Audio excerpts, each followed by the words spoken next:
3, 2, 1. We're on standby. Standby. From May, consumer price index data. The futures are all-time high hit again. 0.1. Yes, I was right. I was right again. Get in. That's some key levels. Get in. It is 0.1. I was right again. I said it'd be an all-time high. Here we go. Off to the races. It's shown. There it is. All-time high. $1,300 up. Get in. Get in. Get in. Absolutely fantastic. We have beaten it. This is an all-time high.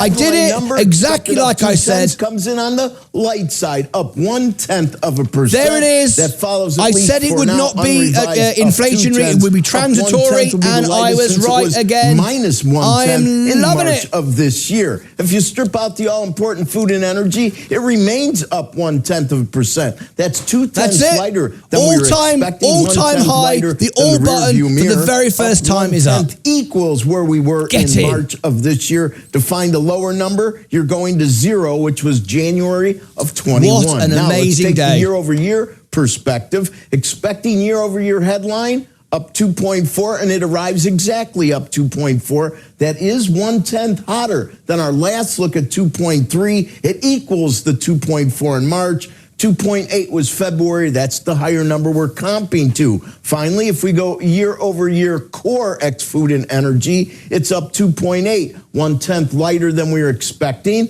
Equals where we were last month. Holy moly. Now is third consecutive month in a row. If you want a smaller number than that, you're going all the way back to March of 21 when it was up 1.6. Now, I always like to look at the indices. These indices go back quite a ways. If you look at CPI headline index, it goes back to 1913, and the number today, 321.465, might not mean anything to viewers intrinsically. Oh my God. But it is the highest level on this index ever, going back to 1913. That should mean something. And if we strip out the all-important food and energy, it comes in at 326.854. Once again, this number started out in 1957 on the core. It's never been higher. We see that the pre-opening equities, well, they have improved rather markedly. We now see green, and interest rates have dropped dramatically. Incoming. We're hovering just a whisker under 4.5% in the 10-year. We're now at 4.44%. So definitely the cooler than expected monthly numbers, once again, are going to create that wonderful weekend armchair quarterback scenario of trying to look at the ripping rally over the next income. 3 and 6 months. We've done it.